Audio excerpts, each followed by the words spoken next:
Twin flame journey में जितने भी लोग हैं उनके माइंड में बहुत सारे सवाल आते रहते हैं, और ख़ास करके सोलमेट को लेकर के कि क्या उनकी लाइफ में सोलमेट की एंट्री कभी होगी कि नहीं होगी। क्या वे ट्विन फ्लेम जर्नी में हैं तो क्या वे सोलमेट को मैनिफेस्ट कर सकते हैं या नहीं, या फिर सोलमेट को मैनिफेस्ट कर लिया तो फिर क्या होगा, या क्या उनकी लाइफ पूरी तरीके से इसी तरीके से अकेले गुजरने वाली है, या फिर पूरी लाइफ स्ट्रगल में ही गुजरने वाली है। तो बहुत सारे क्वेश्चन हैं उनके माइंड में। तो आज मैं कोशिश करूँगी कि सोलमेट से संबंधित जितने भी क्वेश्चंस हैं उसके आंसर दे दूँ। ठीक है, तो सबसे पहले समझिए कि जो एनर्जी है उसको समझते हैं कि मस्कुलाइन एक एनर्जी है, फेमिनाइन एक एनर्जी है। तो उसी तरीके से सोलमेट भी एक एनर्जी है जो कि मस्कुलाइन और फेमिनाइन जो ट्विन फ्लेम में होते हैं, जर्नी में होते हैं, उनकी एनर्जी से कम की एनर्जी होती है। यानी कि आप भी पास्ट लाइफ में बहुत सारे जन्मों में सोलमेट की ज़िंदगी को जी चुके हो, और लगातार ये ज़िंदगी जीने के बाद आपने ही ये डिसीजन लिया कि अब ये जर्नी का कोई मतलब नहीं है, काफ़ी ये जर्नी बोरिंग हो चुकी है और इससे मन ऊब चुका है और इस जर्नी का कोई पर्पस नहीं दिखाई देता। तो ऐसे में आपने ही मैनिफेस्ट कर लिया कि नहीं, ये अब जर्नी पॉसिबल नहीं है कंटिन्यू करना, और आपने ही एक स्पिरिचुअल जर्नी को मैनिफेस्ट कर लिया और डिवाइन के द्वारा आपकी प्लानिंग की गई जर्नी की और आपको ट्विन फ्लेम जर्नी दे दी गई। ये तो पास्ट लाइफ की बात हो गई। लेकिन आप कहेंगे कि ये तो बातें पास्ट लाइफ की हो गई और ये बातें तो मुझे याद नहीं है, तो कैसे पता कि मैंने पास्ट लाइफ में क्या किया क्या नहीं किया, या फिर पास्ट की चीज़ों को याद तो नहीं रखा जा सकता। तो चलिए इस लाइफ टाइम की बात कर लेते हैं। आप ट्विन फ्लेम जर्नी में हो और फेमिनाइन एनर्जी में हो, तो ऐसे में आपके पास डिवाइन पावर है और आप बहुत ज़्यादा पावरफुल हो। तो आप चाहो तो सोलमेट को अट्रैक्ट कर सकते हो अपनी लाइफ में। लेकिन यहाँ मैं लेकिन बोल रही हूँ, ठीक है, क्योंकि फेमिनाइन जो है वो सोलमेट को अट्रैक्ट तो कर लेगी, लेकिन उनके साथ वो कंटिन्यू नहीं कर पाएगी क्योंकि उनकी एनर्जी बहुत ज़्यादा हाई है। और जो सोलमेट होंगे उनकी लाइफ में, जिसको उन्होंने मैनिफेस्ट कर लिया, वो लो फ्रिक्वेंसी के होंगे। ऐसे में दोनों का एडजस्टमेंट होना बहुत मुश्किल है और फेमिनाइन उसको कंटिन्यू नहीं रख पाएगी अपनी लाइफ में। तो ऐसे में ये रिश्ता भी वैसा ही होगा, बिल्कुल कार्मिक जैसा। तो कोई मतलब नहीं है इसका कि आप सोलमेट को अट्रैक्ट कर लेते हो। चाहो तो आप कुछ भी कर सकते हो, क्योंकि आपके पास डिवाइन पावर है। तो जाहिर सी बात है, फेमिनाइन एक पावरफुल पोजीशन में होती हैं तो वो कुछ भी मैनिफेस्ट कर सकती हैं और ईजिली किसी को भी अपनी तरफ अट्रैक्ट कर सकती है।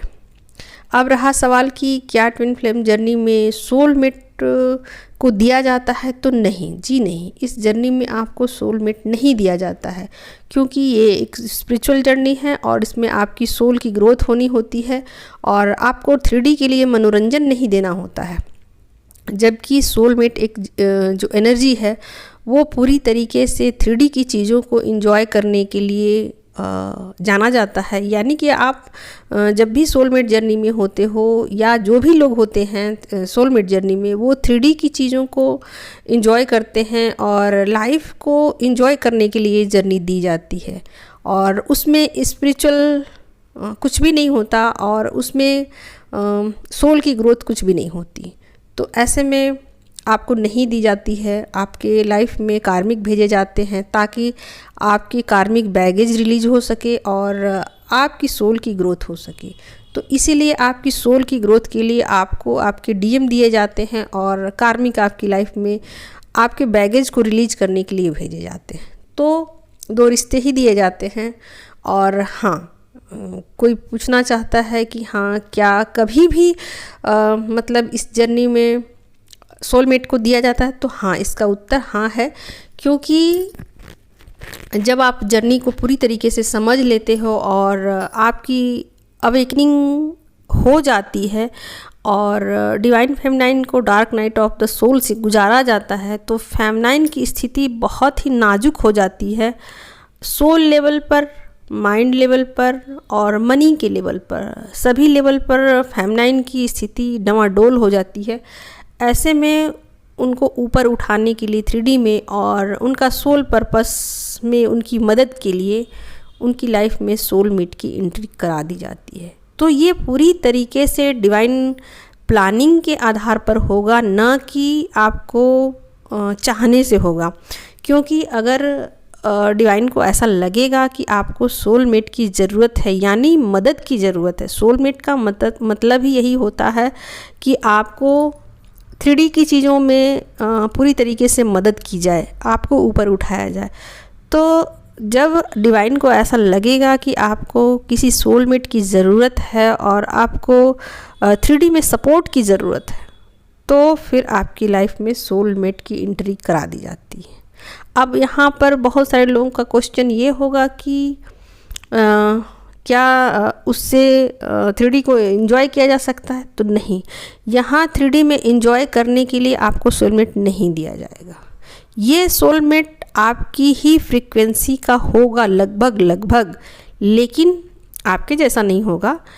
उनको मतलब 3D की जानकारी अच्छी होगी और उनका भी जो एनर्जी लेवल है वो हाई होगा, लेकिन वो आपकी तरह स्पिरिचुअल नहीं होंगे और वो आपको मनी से भी हेल्प करेंगे और आपको हर तरीके से ऊपर उठाने के लिए और आपका सोल पर्पस में आपको हेल्प करने के लिए आपको दिया जाएगा। तो मान के चलिए कि इसमें या तो आपका कोई दोस्त पुराना हो सकता है, आपका कोई रिश्तेदार पुराना हो सकता है, या फिर आपके बच्चे हो सकते हैं। तो ये चीज़ें पर्सन टू पर्सन डिपेंड करेंगी कि इसके लाइफ में कौन है कौन नहीं है। तो ये सबके सिचुएशंस जैसे होंगे उसके अनुसार से सोलमेट उनकी लाइफ में भेजा जाएगा। तो उम्मीद है दोस्तों कि आपको बहुत सारे क्वेश्चन का आंसर मिल चुका होगा। और अगर आप स्पिरिचुअल जर्नी में नहीं हैं, किसी कार्मिक के साथ आप डील कर रही हैं, तो निश्चित रूप से कार्मिक के जाने के बाद आपकी लाइफ में सोलमेट की एंट्री होगी। इसलिए अपनी एनर्जी को चेक करवाइए। किसी कार्मिक के साथ अगर आप हैं तो निश्चित रूप से आपकी लाइफ में सोलमेट आएंगे, आप सोलमेट को अट्रैक्ट कीजिए।